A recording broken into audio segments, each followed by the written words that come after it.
Welcome to Every Damn Friday. Even though it feels like a Monday, probably for Kyle. Ladies and gentlemen, this is my baby brother from the BG days. I don't want to gush too much, but I call him a triple threat. He's a fantastic guitar player, a great singer. He's also an excellent songwriter. You don't get that combination very often. Uh, Ladies and gentlemen, Mr. Kyle Daniel. What's up, man? Dude, thank you so much for having me today. I should have had you a long time ago, but if I just put my friends on here all the time, they'll think this is whack and they won't watch. It's a setup. It's a setup. Yeah, it's a setup. So Kyle and we met when I was at Western Kentucky University. I was a student teacher, and I ended up being placed at his high school to do my student teaching. You were a sophomore at the time, so I'm significantly older than Kyle, but he was a little shithead who knew I was in a band, and he bugged the piss out of me about doing an article for the school newspaper, and we became fast friends. And he we went to I took him to see John Mayer early on, and then we've been in bands together, and it's been a whole thing. But Kyle and I go way back. That's right. That's right. Floored was my first musical obsession, especially locally. Like that was it for me. Well, let's just start talking about Bowling Green, because Bowling Green it's not what it was, but for a moment in time, there wasn't a cooler place to be from than Bowling Green, Kentucky. No, I agree. Maybe I'll see stuff like I just saw like Matt Schultz was on CBS Sunday Morning not too long ago, and I'll still tell people at work, I'm like, yeah, their first show as Cage Elephant was opening for my band Florida at Tibbal's, and they're like, nobody cares, Josh. Like I care because it was awesome. Yeah, right. And we have such a rich heritage. I mean, with all the different bands that have come from the area, the Kentucky Headhunters, you got Blackstone Cherry, Cage the Elephant, Sam Bush, and the Newgrass Revival stuff. It's like we've been surrounded by it for so long. I think we kind of took it for granted too. I mean, I don't know, playing music and singing and all that kind of stuff is just something you did, and nobody really made a big deal about it. And even when we were being successful locally there in college, like I didn't think anything about it. I'm like, they have nothing else to do. That must be why they're here. Never really given it much credit to, like, they must be having a good time or they like what we're doing.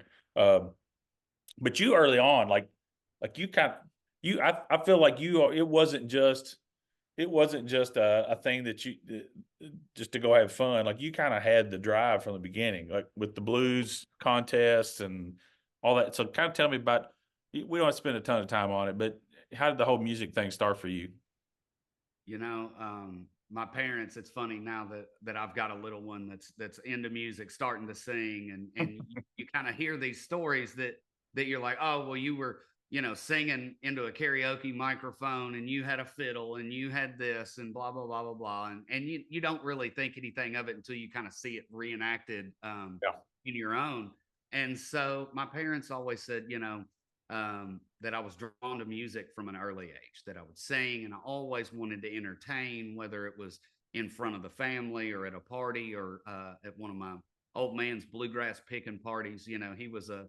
He was a pretty good banjo picker once upon a day, and they would get together out at Barren River, and it was just an excuse for them to get rowdy and drunk together. So it's like osmosis, like because like my dad played drums in the school band. My aunt was a fantastic pianist and played at my grandparents' church every Sunday. My uncle Ed, who's 54 Gold Top, is right behind me, played on Lincoln Jamboree.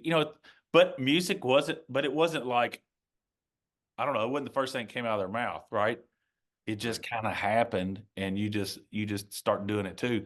Will's got his first gig, solo gig, November the 8th. That may be the day this comes out.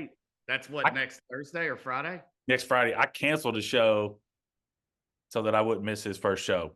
Can't miss that. But that's what we've done. Like Jonah grabbed a harmonica yesterday and started playing the lead part to the Piano Man. Josie probably sings better than me or both of the boys, and she's just shy. but it's Right. like we've ruined our children. DNA is going to ruin their lives if we don't make them get degrees in real jobs. Yeah, well, and I don't think that my parents were super pleased at 16 when I took up guitar and was like really serious about it because it took off fast. Like it was one of those things within 6 months I was pretty stout on the guitar Yeah. already. And it was just something that felt so natural. You know, I had played drums early on because my brother was a drummer and I feel like that kind of gave me a rhythmic sense of where I should be as a player and a But leg up. you've also always had swagger too, and that's that's kind of part of the package. That may be like 90% of the package. Yeah, yeah. 'Cause I can You got play to look 3 good. notes as long as I can like sling it and I look good. Yeah. That's really what matters. All right. People listen with their eyes a You've ton. had And that in spades since the start. But you well, loved Allman Brothers. yeah, yeah, man. Like big time into like early on, I think it was a lot of like Stevie Ray Vaughan, the guitar heroes, the Jimi Hendrixes, the Jimmy Pages, and then once I kind of dove into that, it was more like the Johnny Lang. I found early on that I connected with that dude for some weird reason. Like I just felt the same way that he looked when he was playing. And Yeah. I know, oftentimes was almost like possessed looking. And I just felt like, it ran through the dude. So something resonated early on with like him and the Kenny Wayne Shepherds, and then kind of obviously levitated towards the Allman Brothers being the sound. That is the Well, sound. that whole Blue Eye Blues, kind of stuff, the white guys who are channeling that good old soul music, man. It's like it's always been it's always an interesting perspective on it, I think. Um, but that led to the last straw. Right. Yeah, So for so sure. you went to Yeah. MTSU, you Yeah. graduated, you did the thing, and you went to college and to make your parents proud Right. and uh with music marketing degree, right? Yeah, I did. Yeah, it was recording industry management. And there's two different sides of that. There was like the production and technology, which dudes like Anderson East, and That you went to there's school with. a laundry list of dudes that were in that production world. That I just didn't find that like I felt comfortable behind a console. That wasn't my Yeah, bag. because I still can't get you to like, hey, record a guitar part in this for me, and you're like, I don't Hey, know. it's like, and Brad Tabor from the Josephines hit me up the other day and was like, "Hey man, do you have like a recording outfit at your house?" And I was like, "Yes, sorta, but like it's more so just for me to like practice guitar. Really, it's not a recording." You're useless. I know, I know. I So, as a record as an engineer producer guy, yeah, like yeah. you're useless. But Well, hey, but you know what? But I would be good on the managerial side of it, making sure that like if it was something that we needed to do, that I got booked in the studio and that I had it in a timely right, fashion, and that was my brain just ticked better like that. And and you did so that for a while, right?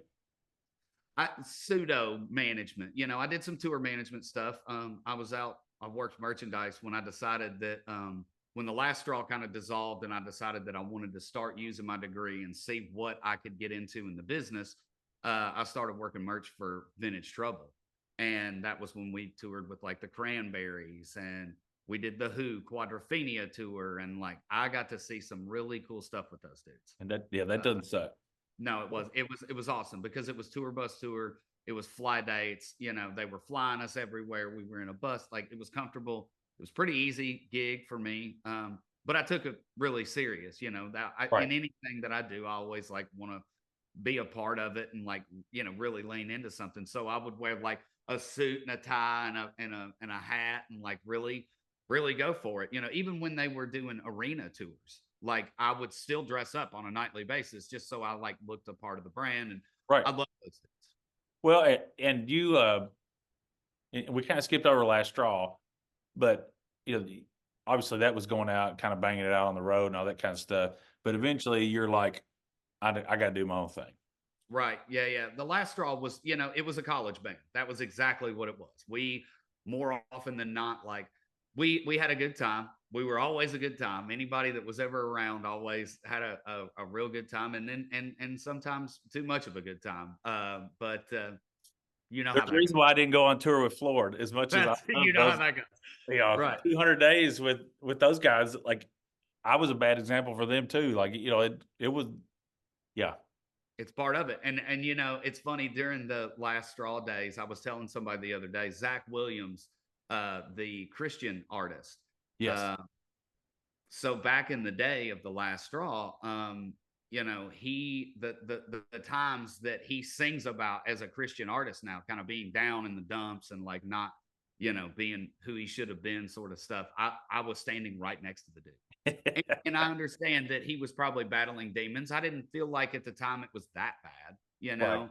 Um, but ironic that we both kind of came out of that same world and see, you know, I mean, here we are, grown men, You're and not he singing country music, or you're not singing Christian music, but you're not talking about those things, exactly right, yeah, yeah. And I mean, I'm a believer, so I feel like we've been able to reconnect, and I've been able to say, man, like I'm really proud of you for everything that you're doing, and yada yada yada. So just But some of those guys went on to, so like Gromlick, was yeah, tour. So you were playing with some good people, did some great musicians.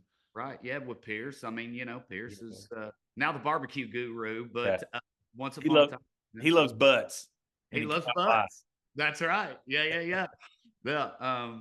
So yeah, the last straw was cool, man. But then I think once I was able to get out, and I kind of had to just press pause on it for a second because it took so much life out of me, um, that I felt like I don't want to resent music. I don't want to not go back to it. So I wanted to use my degree and see in the ways that I could possibly, you know, just capitalize on the things that you know, would help in the future, you know. Yeah. And so I'm glad that I got to do the merchandise thing. I then went on to do tour management for the Taylor Swift Red Tour, and that was I think Archie wants to come in here and say Oh hey. man. Hey Uh, Archie, so what's up, dude? are you Um, dressed up like Woody? oh yeah, yeah. Oh, we're Woody or Buzz Lightyear 24/7 around here. Well, I mean, So tomorrow is Halloween for those listening at home. yeah, right. That's Um, but you know, I think that it was nice for me to do those things because I realized real quick that that wasn't the bag for me. That it was I yeah. needed to go back to playing. And at that point, that was when I kind of started with Jimmy Hall, and then obviously Jericho Woods happened shortly after that. And we had good times. But look, I knew that you were your own artist. Like I knew I was only going to hold on to you and Jericho Woods for a little bit, and you were real honest about that from the start too. Like I also feel like um, you have always kind of been that guy who is very upfront. Like, hey man, I love you, but if I get an opportunity to do this thing, I'm going to go do it. So don't be mad when it happens because it's going to happen, and it did. Yeah, and I mean, I think a lot of times for me, it was early on. I think we get wrapped up in what's next, what's up the ladder, what's coming up, what, you know. And I think COVID for me personally was able to kind of like rock that like impatient part of me, and force me to be patient because I knew I was one of those dudes that was like, what's next? What are we doing next? How can we like get more gigs, get better gigs, get, you know, keep it rolling? I think that's natural. I But mean, I I think wasn't I wasn't ready for Jericho Woods to be done when COVID happened. Like we were just going to take a break, like 6 months for the right. winter, and it turned into here we are in 2024. But I'm like you, like it was good for me. Like what is the thing that I really really want to do? For me, it was like I like going and playing shows. And I like touring. I do like doing those things, but I like being home more. I Right. like kind of being in control of what's going on. I like being able to do, all the other stuff that I like. I like, I've COVID has been great for people that aren't like you who do like to record from their house. Uh, we got good at that kind of stuff, and Right. like I can call people in Nashville now and be like, "Hey, I'm gonna send you a wave. I need you to throw 3 passes." Coulter Wall's harmonica player uh, is playing on a couple songs for me, and you can just send them the stuff. They send you the stuff back, and it's like, "Thanks, man. Hey, no problem." And it's so a lot of great things happen from us having to hit pause. Um, Yeah. but for you, like you were getting ready to go to Europe, like you were getting ready to I kind was like in you were Europe. You were in Europe, okay, I was and in Europe when Trump came on and said we're shutting the borders down Friday at midnight, and so I remember you messaging me. You're like, I gotta come home. yeah, we were already there. So we had like it was part of a like a 2 week run. The first weekend was C2C in Berlin, Amsterdam, back to Berlin. Then we flew to London. I did a showcase for Snake Farm Records. And that night when we went to bed, my manager woke me up at like 2 in the morning and said, dude, we got to figure this out. We got to get home. Because this is a real deal thing. They're going to shut the borders down. We can't We take can't get stuck. right. Yeah, and we would have. And so we booked emergency flights, and instead of headed to the O2 Arena in London, we were headed to Heathrow to head back. But triumphantly, you have since recorded a record that you've been sitting on for a long time, Oh yeah, Kentucky Gold. yeah, Like that, I mean, I remember those songs 3 years ago, some of them. yeah. And some of them came along the way, but you talk about being patient, like you were being like I would have went crazy. Like I'd have just put it out, you know? Well, and you know, I kind of did. I put part of it out like and I put part of it out at the wrong time. It was during the COVID mess and like it just wasn't time for me to try to push it, especially by myself. And I knew that there was discussion that Snake Farm wanted to offer me a record deal. And anybody that knows that's a very slow moving process. And so I really had no choice. I think that it was either be patient or drive yourself crazy. Yeah. And I chose to like maybe care a lot less. I think that was part of it, just came down to the fact that it was like it had been taken so far out of my hands that I just had to quit like immersing myself in the way that it made me feel. The fact that it was like You got art. married Yeah, yeah, and you moved home from Nashville. You kind of yeah, got out of that. Listen, if I was in Nashville, I'd have went out every single night yeah, because that's what you have to do. You right. know, if you're, it's easy to be disconnected from that when you're 2 hours away.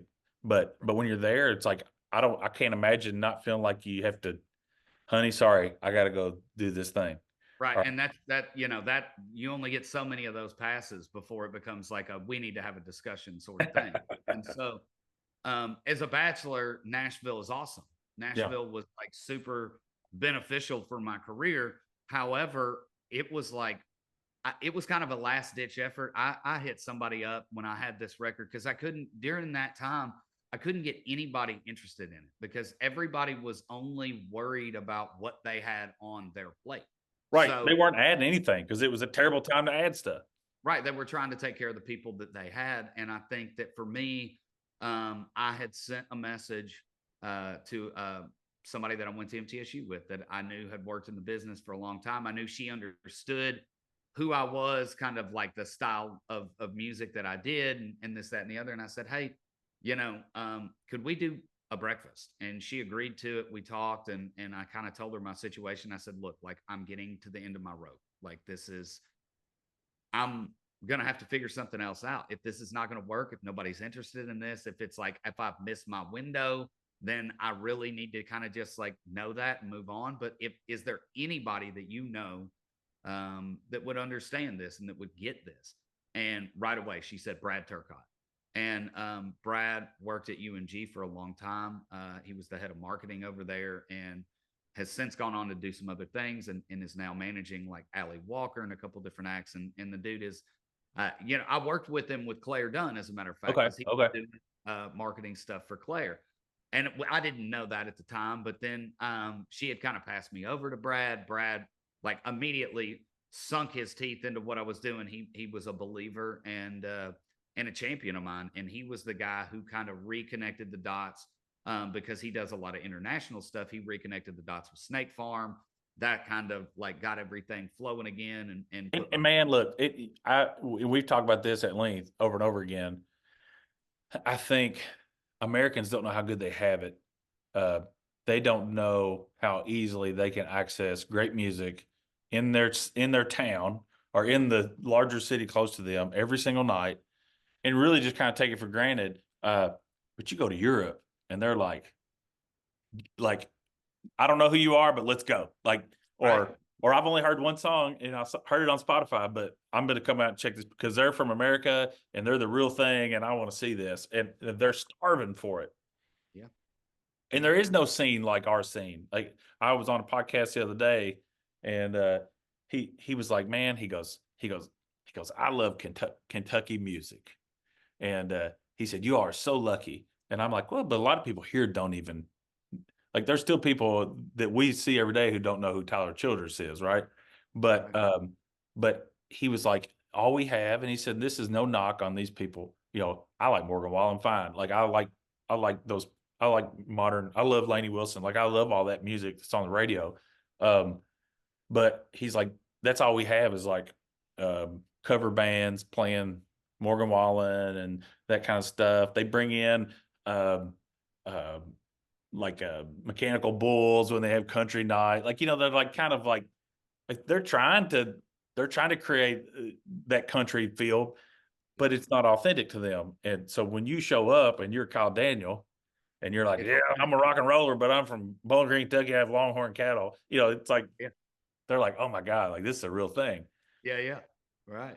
No, it was funny because the very first show that I did over there was with Brandy Clark at Shepherd's Bush Empire. Who's It was great? Country Music Week, and she had sold it out. Nobody had a clue who I was, who Yeah. Seth was, and it was just me and Seth. That's funny. Nobody over here knows who Brandy Clark is, which is, I you know what I'm know, saying? nuts. It's crazy. And so, and I like, that was kind of me first stepping my toes into what we were doing. And I remember because that show was so impactful, not just for my career to like ignite over there, because that's what it did. It was a sold out show in what was like equivalent to like our Ryman Auditorium. Yeah. So, we get through about like, I think we had 8 songs in the set, and we got through with our 5th song. And, they started clapping, and they kept clapping, and they got louder, and then they stood up, and like we got a standing ovation 5 songs into an 8-song set. That had never happened. It didn't And happen in Bowling Green. right, ever. And I'm sitting there stripped down with an acoustic guitar, which is completely foreign to me because I'm a band guy. I want an electric guitar. I want loud guitar amps. I want that electricity. Here I am doing the Bob Dylan version of Kyle Daniel, and these people are like absolutely loving it. We love And you, mate. yeah, right. It's like, let's go get some fish and chips. And at that point, that was when I did like a meet and greet after the set. They ended up moving me out into the lobby because I was into like her set. So like it turned into like an hour and a half ordeal of a meet and greet after the fact. And that was the one thing that kind of pushed the whole motion to get going. Well, something Jason Isbell said a long time ago is like, you know, there's enough people out there. You don't have to have somebody else. You don't have to steal somebody's audience. There are enough people that if you put yourself in the right place and you keep doing what you're doing, that your audience will find you or you'll find them. And um, and sometimes it means another country. The Blackstone Cherry, I mean, they made a name for themselves touring in Europe, and still that's their bread and butter, wouldn't you say? Absolutely. Yeah, I Yeah. mean they obviously tour in the States, but I think that they have a much larger footprint over there, and they're able to do arenas and stadiums and Yeah. kind of stuff by themselves. Yeah, and it's like, what kind of career do you want? Like, do you want to just be able to?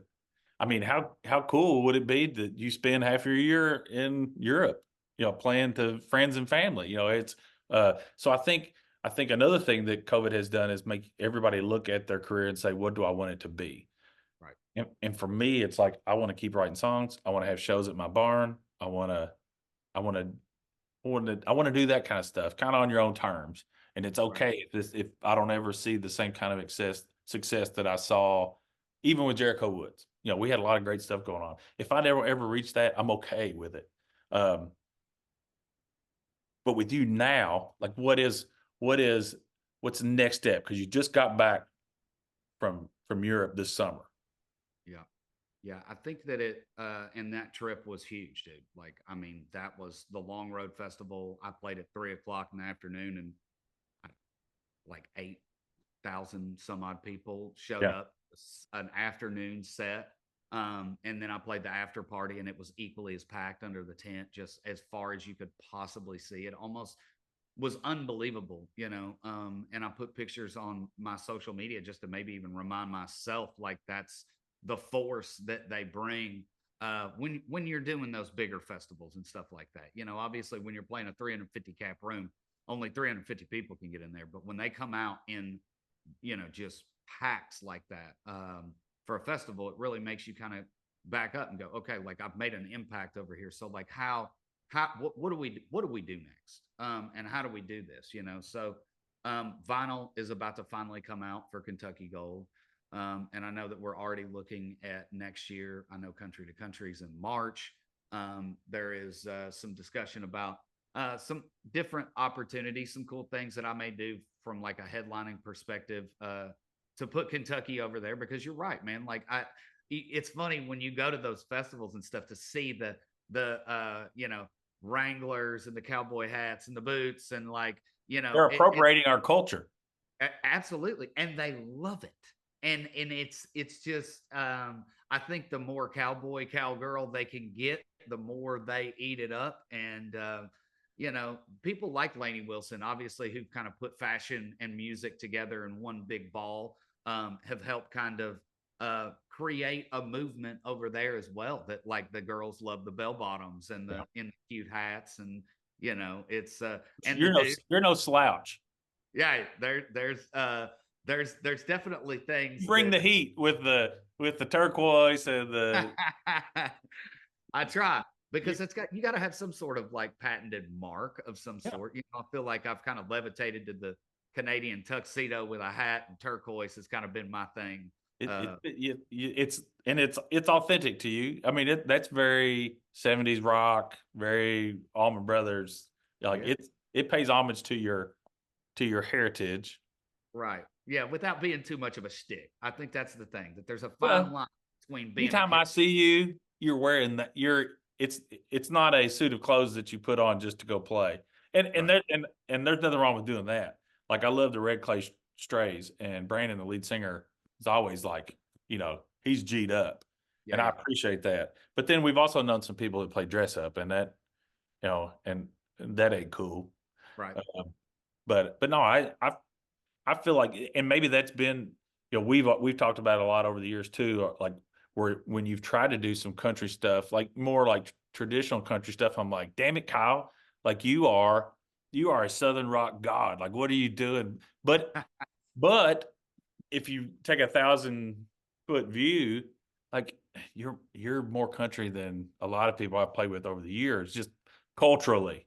So it's like like it, especially if you go somewhere else. You know, I used to always joke like I'd try to write rock songs, but they sounded like John Anderson singing Tom Petty, and you know, because you just can't help it when you open your mouth, it sounds Right, like it sounds. right. Um, but what is what do you got going on for the rest of 2024? You know, I think for the rest of 2024, it's going to be a lot of like marketing of the record, trying to get this vinyl going, maybe some new merchandise, and really preparation for next year. I think that that's the biggest thing, because you know as well as I do that it's like the business shuts down in the middle of Yeah, November, and it doesn't reopen until the middle of January, or early February if you're but lucky. it's like I'm even this record that I'm putting out on my own. I'm still gonna like drop some singles, and I'm gonna, you know, not drag it out. That's not the intent. But I was talking to Elvie Shane earlier, and um, you know, it's like you hate to just bombard people with advertisements, but they like you're tired of it long before a lot of people hear it. So you just have to keep hammering, and that's part of it too. So is your focus going to be social media? Is your focus going to be abroad? Like what is Yeah, I think it's going to be a lot of overseas stuff next year, and in hopes to kind of like continue to build that profile. You know, my record deal is based out of the UK, right? and so I have So they're going to get behind it. You coming over there and try to get people in the seats and try to get albums sold and all that kind of stuff. for sure, yeah. And I think, you know, it was wild because this last time, like I had shirts printed, I had some CDs, but the vinyl wasn't ready yet.